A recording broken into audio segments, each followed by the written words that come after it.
afternoon. My name is David Imhotep, and I wanted to thank Dr. Asante and everyone else who was had something to do with putting this together and just letting me speak here. This is so wonderful. I want to thank them. Thank you. I would first like to, for those of you who have never heard ancient Egyptians spoken, I'm going to do a short ancient Egyptian prayer.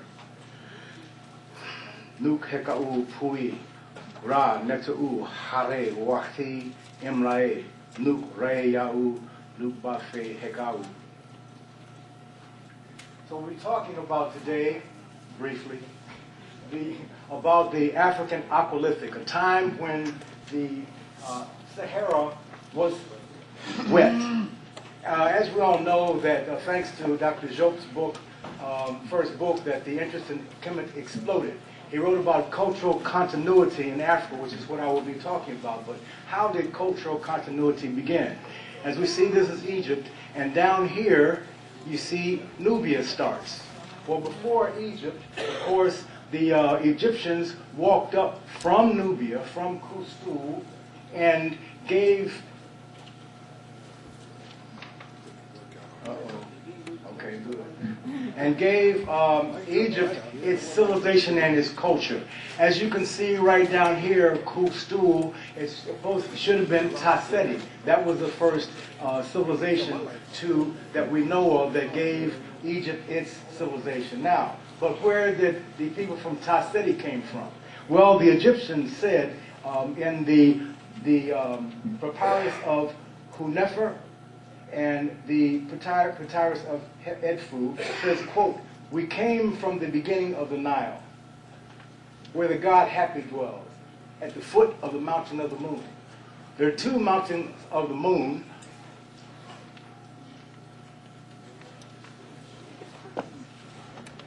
Okay, can someone, this is not working. Just press enter button. There we are. I just want to put it down. It works. Here's the mountain of the moon. Next. And where is the mountain of the moon? The mountain of the moon is found, it's found here in Tanzania, between Tanzania and Kenya, right there. You see right there. So that's where they say they came from. If you look at this Olduvai Gorge, it's where the bones of the first humans were found, and Leakey gets the benefit of that, saying that. Here in Rwanda, it doesn't show here on the map, but that is where Lake Edward is, and I will be speaking of Lake Edward next in a few more minutes. So this is where they came from, that area. Now, as I said before, the Sahara was not always dry. It was wet at one time. And here is a 1981 a picture from the space shuttle of the Sahara. And what they did was they shot ground-penetrating radar. And as it went across the Sahara, it penetrated this area right here. And you can see, what do you see here? You see remains of dry riverbeds. Well, yes, the Sahara was fertile, and it had a network of rivers. Yeah. Okay? Next. It had huge lakes.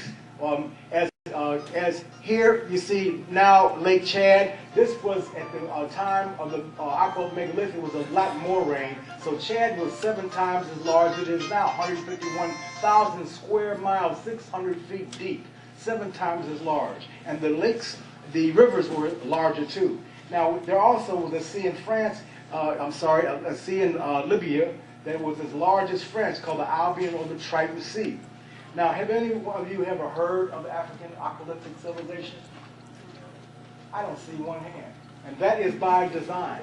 Okay? I won't go into that, but I couldn't find it in any school books anywhere.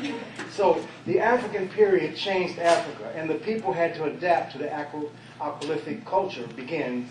Where did it begin, however? Where did it begin? Well, this next one is the map. Go ahead.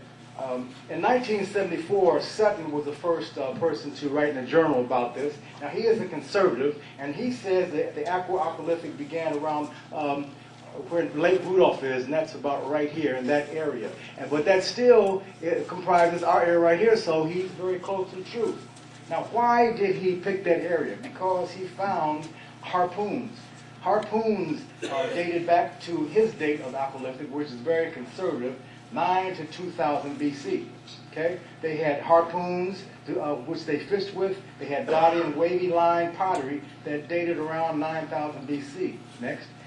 Here we have, right here is Lake Edward. Now, Ashango's right there, but 4 miles up is Katanga. At Katanga, they found the oldest harpoons, 90,000 years old, bone harpoons. Now, this culture, which means 90,000 years old, means that this culture started approximately 90,000 years ago. Okay? Next. Here are the harpoons that we are talking about. This is a harpoon right here, and you see right here, that is a spear point, and that is carved out of bone. Now, next, here we will see down south, another place is here in Swaziland. We have the first evidence of mathematics in the Lubombo bone, 35,000 BC. Over here, this is a Kalahari Desert that we'll be going into later. Just memorize this because I won't be showing this slide again. The Ashango map shows us that here is Ashango. Now, remember 4 miles up here was Katanga 90,000 years ago. Ashango's evidence comes from 25,000 years ago. So it's a possibility that Lake Edward was larger and Ashango was underneath the water at that time. Okay? Then 25,000 BC, it's above water. And you see in Ashango, we have more documentation of another bone, the Ashango bone, which is 25,000 BC. Next. And you'll see on the Ashango bone, it has markings. These markings represent mathematics, a base 10 decimal system. And what they were counting there was they were tracking the moon, movements of the moon. And this is 25,000 BC. Now, Princeton Professor Joseph and Professor Williams said that at Ashango they actually grew crops. And this is against all the academians out here who talk about ancient Egypt. Next. Naphtali Playa is another place where you'll see brilliance in the ancient African Aqualithics. Naphtali Playa is right down here, 100 miles 100 miles west of the Nile. Now there, as Dr. Martin talked about, they found a African Stonehenge. They dug down into the sand 12 feet, 10 to 12 feet, and they found etched into the stone a map, carved in the stone of our Milky Way as seen from above the galactic center. And this was the Milky Way as it was seen 17,700 BC, which is almost 20,000 years ago. Now, this is incredible. That means that they had to have a date of a knowledge of astronomy in order to say the rocks at the top show radial velocity of the stars, and that has dual implications. Number one, you have to have knowledge of physics to realize that. You have to be able to calculate it, which physics was invented, which calculus was invented for. And then you have the notice of, they said the stars were moving away from them, which means they had a knowledge that the universe was expanding 20,000 years ago. Didn't we just find that out about 10 or 20 years ago? Yes. That our universe was expanding? So these people were no savages. They had not only knowledge of these sciences, but they had a civilization, obviously, because of knowing these different things. Okay, next. So, the African Aqualithic civilization spreads like this. It starts here, it goes down, starts here 90,000 years ago, it goes down here to Botswana 80,000 years ago, and we have in Swaziland 35,000 years ago, Lubombo bone, then back up to Lake Edward 25,000 years ago, the Lubombo right, and the Ashango bone here, then it comes up all the way